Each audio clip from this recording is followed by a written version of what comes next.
Hi, thanks for joining us today. My name's Jessica, and this is my colleague Deanna. We're librarians at the Chelmsford Public Library. And we're coming to you today to talk to you about our chosen one-book Chelmsford book. It's On Earth We're Briefly Gorgeous by Vuong. We put it to a vote last October, and out of the 4 choices, this is the one that the most people wanted to read. So we're really excited to talk about it with you today. Before we get started, I just want to make sure that everyone knows that the author is going to join us online on May 26th. He will be in conversation with Professor Sandra Lim of UMass Lowell, the English department at UMass Lowell. Dr. Lim herself is a prize-winning poet, most recently author of the beautifully crafted collection of poems called The Curious Thing, and that's available at the library. You can pick up Vuong's novel, On Earth We're Briefly Gorgeous, at the library now. We have lots of copies available for you to pick up. So if you haven't had a chance to learn about our chosen book yet, On Earth We're Briefly Gorgeous is written as a letter from a son, little dog, now grown, to his mother. The family, grandmother, mother, and son, were refugees from Vietnam, arriving in 1990, and living in public housing just outside Hartford, Connecticut. Little Dog's letter recounts his tumultuous upbringing, as well as his struggle with his identity. The letter also attempts to tell his mother who she was to him and how strong and brave he sees her, despite the immense mental and social struggles that she's experiencing. The story is profoundly moving, made more so in light of the fact that Little Dog's mother speaks very little English and reads even less. So it's likely that she'll never actually be able to read this letter. So that's just another aspect. The novel confounds any attempt at simple categorization. It's at once a story of immigration, poverty, people in poverty, assimilation, a love story, a story about queer identities, people with addictions, and a coming-of-age story. All these pieces come together through captivating and brutal prose to break down stereotypes and relate a very visceral, unforgettable experience.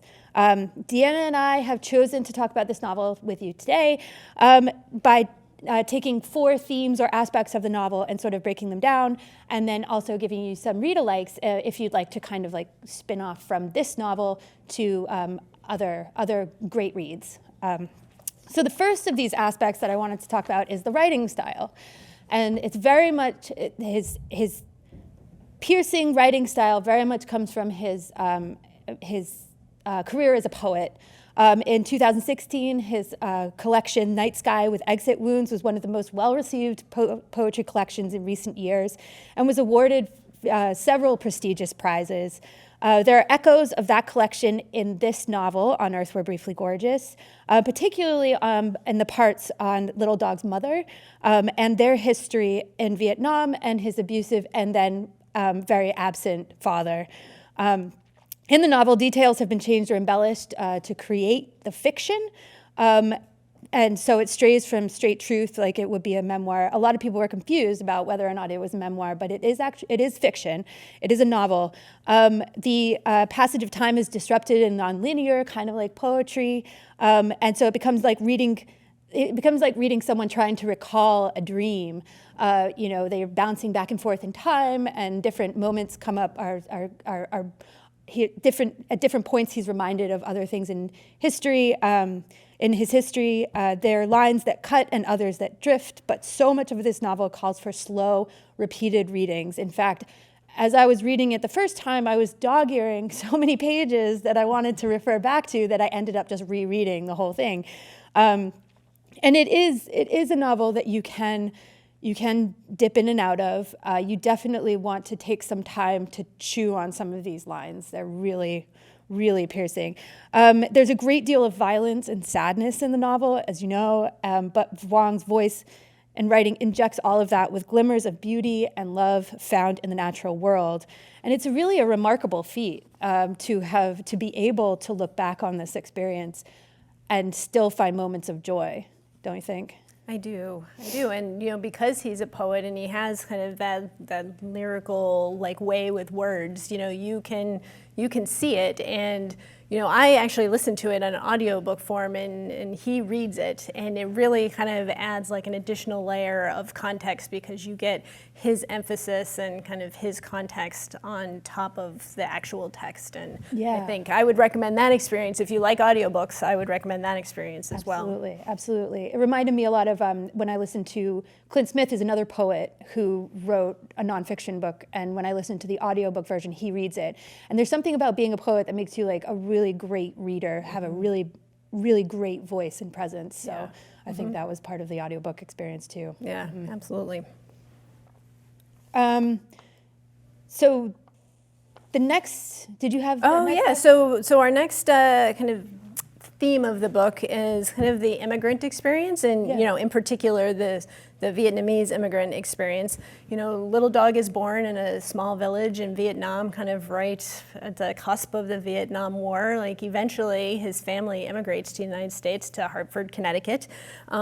And even though Little Dog is very young, like it falls upon him to be the one to learn to read and to write and to speak in English and kind of help his family navigate this new world that they're living in. And it was interesting because I think that it explores kind of that feeling of being an outsider, right? Yeah. And how do you adapt but not necessarily assimilate, and how do you keep kind of your own self and identity, amidst the immigrant experience, right? And I think that in part, Little Dog is telling this story. His mother and his grandmother, had really hard times in Vietnam, and he's trying to understand that experience and how then that affected him as a child, and his mother's mental health issues, and she was at turns loving and abusive, and it kind of made for a sad and confusing childhood for him, right? And so just trying to come to that understanding of and empathy for his mother and his grandmother, and the fact that they left their home to start a new home in a foreign land. So I think that all of our book clubs are reading this book in April, and I think that will be something really interesting to talk about. Yeah. The other thing that I realized is that when he's scheduled to come and talk to us, and when we may have some additional programming around this book, it's Asian American and Pacific Islander Month in May, so that's going to be really important to I mean, it's important any time of year, but especially then to sort of think about our impact on that area of the world, and so yeah. So the next aspect that I wanted to talk about was the LGBTQ experience. So that's a big part of this novel. Even like you've got the immigrant experience, but on top of that, he's discovering that he's gay as he's getting older, and so he's othered in so many ways, and it's so tough. And throughout, Little Dog suggests that he's invisible and alone as a result of racism, class divides, but also with his LGBTQ identity. In the second segment of the novel, Little Dog recounts his troubled relationship with another boy, and it's his first romantic connection. Little Dog is 15 and working on a doomed tobacco farm in Connecticut, which was a really interesting part. I never thought about tobacco farms being that far north. Yeah, this far north. Yeah, but I mean, it was like a lower grade, I guess they described it in the novel. And here he meets Trevor, a poor white 17-year-old, and they begin spending time together and growing more and more intimate. But also, the relationship is also getting more and more dangerous. Trevor is extremely troubled. He is an abusive, alcoholic father and struggles with his own addiction and anger issues, which was another aspect of this novel, was the opioid epidemic, which is ravaging communities throughout Connecticut and New England at this time and still. But Little Dog truly believes and loves him and believes him to be something truly special, which was really interesting. Trevor was, after all, the first person that made Little Dog feel seen. As I said, he's constantly referring to himself as invisible, and there's always a violence and a danger, and the author intersperses. It's interesting the way that he constructs these scenes. he intersperses scenes of him and Trevor with scenes of abuse that he suffered at the hands of his mother earlier in life. So you can see this echoes of violence. And he doesn't blame anyone, but he simply seeks to explain and understand the connection in order to maybe make peace with it, almost. Some of the scenes are brutal and very difficult to read, just a warning there. But it's necessary to the story of a body being destroyed and rebuilt over and over, even though the spirit remains throughout. So I thought it's a hard aspect of the novel to talk about, I think. So it'll be really interesting to attend the book groups and see what everybody got out of it or thought about it. Yeah, I like what you said about how he was still able to kind of to see, or to bring out and to see kind of the good in Trevor, right? So, that people aren't all one thing. They're not just their addiction, or whatever, that they're more than that. He's kind of calling that out. That's one of the things that this novel constantly did for me was it destroys stereotypes in a lot of ways. Yeah. And, you have the youth struggling with his identity, but there's so many other stories going on at the same time, You have the drug addicted adolescent, but there's all these other, he speaks in poetry sometimes, this young guy, but he's so troubled. So so that was something I found really remarkable about this novel. Yeah, absolutely. The last thing that I wanted to call out on this is it's kind of the importance of reading books that are kind of own voices. And own voices is just kind of a made-up term. What we're really saying in particular for this book is, it's a Vietnamese story, a Vietnamese experience written by a Vietnamese author. So people who are writing about their own life experiences, right? And, why is that important for us to read? Because we bring our own biases, and our own life experience to reading. So it's good to look beyond ourselves, kind of to learn and to gain empathy for other people by seeing new perspectives on history or on culture and society. So we're seeing, for example, this case of this immigrant family who had to leave their home and come here, and we're learning about that from their perspective and not from what our U.S. history books tell us, right? And so, definitely, I think that it's worthwhile, to read this and then to read maybe some other Vietnamese authors to kind of round out your one book experience. Last year we read a book, that helped us think about, the connection between humans and animals, and we kind of read lots of things around that. And I think there's the opportunity to do that here too. And certainly the two books I'm going to talk about later, are definitely, they're written in that kind of own voices context. Yeah, absolutely. So we do have, as you mentioned, we do have a number of read-alikes for each of these aspects that we just talked about. So I talked about the how being a poet has informed his writing this novel, and another of my recent favorite authors is Ben Lerner, and actually Ben Lerner, he thanks Ben Lerner at the end of this book. In the acknowledgments, Ben Lerner is one of the major influences on Ocean Vuong.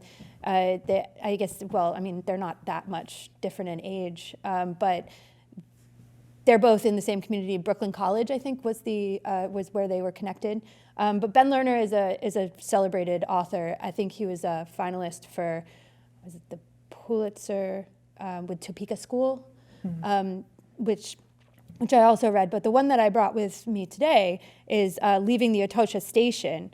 And as a poet novelist, I think one of the most striking aspects is the precision of language and how much they focus on and they even talk about thinking about language and breaking down sentences into pieces. And also, Leaving the Atocha Station is also a work of autofiction, which is like On Earth We're Briefly Gorgeous, the real experience of the author informs the novel, although obviously details are embellished for the sake of narrative, or creating a more interesting story out of it, or making connections that weren't there before, but make a more meaningful story. So it's a very different tone to On Earth We're Briefly Gorgeous. Leaving the Atocha station has there's some like kind of humor to it as the author is laughing at the thoughts of the characters. it's very good, and there were moments when I was laughing out loud. But like Vuong, he starts with the bones of the character, the bones of the story, and sort of builds out from there, builds the body as he goes. Leaving the Atocha station is an account of a student who's been awarded a fellowship to research and translate poetry in Madrid, Spain. But by his own account, he's accomplishing very little during this time and actually doesn't speak Spanish very well at all. His preference is to spend his days philosophizing, approximating the Spanish that is being spoken to him, and it's a very, very funny construction. Getting high and reading classic literature, not the poetry that he's supposed to be reading for his fellowship. This is another sort of coming-of-age story, like On Earth We're Briefly Gorgeous. The student is performing a role. He's going about the motions of someone on a life-changing, career-changing, career-making experience, but he never feels fully part of it. He feels like a fraud, even as he develops relationships and becomes embroiled in the political situation in the wake of the Atocha station explosion. He just simply can't believe those around him who tell him he's very talented, that he speaks Spanish very well and eloquently and fluently. So it's kind of an interesting examination of, it's a different kind of coming-of-age story. It's like that turning point that happens to people either in their late teens or early 20s when they're fully becoming the thing that they've been working to become all along. And some people are more fortunate to have that earlier on. I'm like, when does that happen exactly?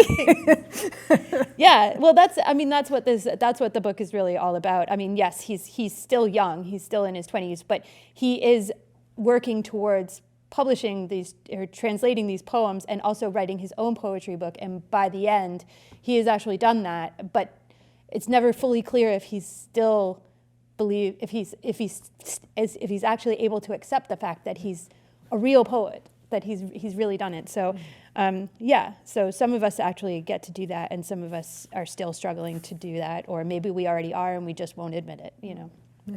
So. Anyway, that book's so great. Oh, great. Well, the first book that I want to talk about is The Best We Could Do by Thi Bui. And this is it's a graphic novel. It's an illustrated memoir of Thi Bui and her family, who were also kind of refugees who came to this country in the aftermath of the Vietnam War.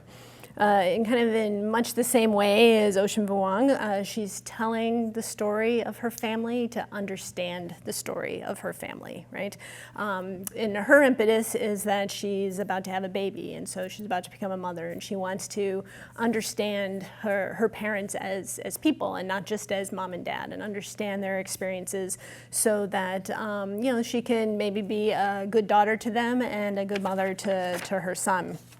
And you're talking about kind of poets, writing fiction. So she's an artist, and it's not fiction. She's writing the story of her family, but kind of that artistic temperament and how it adds to a story. On Earth We're Briefly Gorgeous, just the very language of the book, and his way with words kind of draws you in. And with this story, Thi Bui, she's just a very talented artist, and she's telling you her story, and you can see it in her beautiful drawings on the page. Mm-hmm. And it kind of just lends this level of connection, that I really liked. And like Little Dog, Thi Bui, she's her family's storyteller. So Little Dog in the Ocean Vuong book, he says, memory is a choice. And for him, it was a hard choice as he's writing this letter to his mother, kind of in the end, hopefully, getting to a place of kind of healing and forgiveness, but when Thi Bui, she says, So how much of me is my own and how much is stamped into my blood and bone, predestined? Maybe being their child simply means that I will always feel the weight of their past. And so kind of like this acceptance of her parents as people. And I like how these two statements are very specific, to the stories that they're telling, but yet kind of that connection between parent and child, that complicated connection is universal, right? So this one is certainly one I would highly recommend if you want to kind of take another, step into kind of the immigrant experience. The best you could do by Thi Bui. We could do, yeah. Yeah. That's I've heard so many good things about that book. Yeah, it's beautiful. It's just a beautiful story. So the final, the next read-alike that I have is for the LGBTQ Experience, the Aristotle and Dante Discover the Secrets of the Univers is a YA novel. Mm-hmm. It's kind of a little, it's heartwarming. It's a wonderful story about teenagers realizing who they are and who they want to love and whether or not they are brave enough to be true to themselves and to the world. So Aristotle and Dante are both 15. They both share similar Mexican-American heritage. But apart from that, they couldn't be more different. They meet one day when Aristotle, Ari, as he's known, goes to the pool. He can't swim, but it's summer vacation. He just wants to get out of the house, so he goes to the city pool, and there he encounters Dante, and Dante insists that he'll teach him to swim. And then from there, they form this really solid bond. They start spending all their time together. Ari's a loner, broody and sarcastic. Dante is open and intellectual. He's an artist. But even despite these differences, they're constantly riffing off one another and really inspiring each other in different ways. But then it becomes clear that that Dante sees them. Dante has very strong feelings for Ari, and so Ari has to come to terms with that. Like, is he okay with that, or how does he feel about it? So that's and then it's through a series of sort of semi-tragic incidences over the course of the summer that they realize how strong their bond is to each other. The family dynamics in Aristotle and Dante are a lot different than in On Earth We're Briefly Gorgeous. The family is more open, more loving, more accepting. The interchanges are definitely less thorny than they are in Ocean Vuong's novel, and so this can make unraveling some of these challenges a little bit more palatable, I guess, for some readers maybe. But the story is very similar. Even the story is set in the 80s, and Aristotle's father is a veteran of the Vietnam War, so that is kind of like a similar. So there's the immigration experience. There's the experience of discovering that you're gay and following through on that, or not following through on that, or being open to it, being true to yourself. Those things are all very similar. So the novel also succeeds in breaking stereotypes of what we think about when we think about adolescent youth and coming into our own, Yeah. So I was impressed with it. It's also well informed by literature. There's a lot of very highbrow references that I think people will really appreciate. So I think it's good for adults to read too. Yeah, great. That sounds really good. I might pick that one up. My other book was a book called The Mountains Sang by Nguyen Phan Quay Mai. And this is a story of a fictional family, the Tran family, and it kind of encompasses the history of Vietnam in the 20th century, so like the French occupation and the Great Famine, the land reform movement, and then the Vietnam War, and how these kind of big events in their country affected just one ordinary North Vietnamese family. And the story is told from the point of view of Vuong, who is a young girl living with her grandmother. And it opens with the bombing of Hanoi. So it kind of, and they have to flee. They have to flee the city, and when they come back, their home is gone. And in the midst of rebuilding their lives, then the grandmother starts talking about her life, and her life has kind of encompassed all of this history, and this is not the first time that she has basically had to rebuild her life, literally from the ashes, right? And so we get, her story, and and it's a story of resilience, which I really appreciated, and I think a good story for Women's History Month too. This really strong matriarchal character, kind of pulling her family through, these tumultuous times in Vietnam. But I think that, reading these three books together, you can see the similarities, and the benefits of reading things, that are, own voices.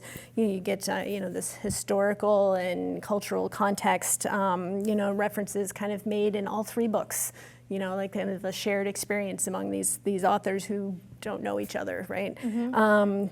And although they're very, they're similar in ways, they're also, fresh perspectives and different takes on it, and all worthy of kind of being read on their own. So certainly, if you, like, Ocean Vuong and you want to explore more, there are lots of really great Vietnamese authors out there that we can point people to. Absolutely. So all of these books are included on bookmarks available in the library that you can pick up along with a copy of On Earth We're Briefly Gorgeous. We want to know your thoughts. Join us for our book groups throughout April. Join us for other related programming, and definitely join us for Ocean Vuong's visit on May 26th. So thank you for joining us, and we'll see you soon.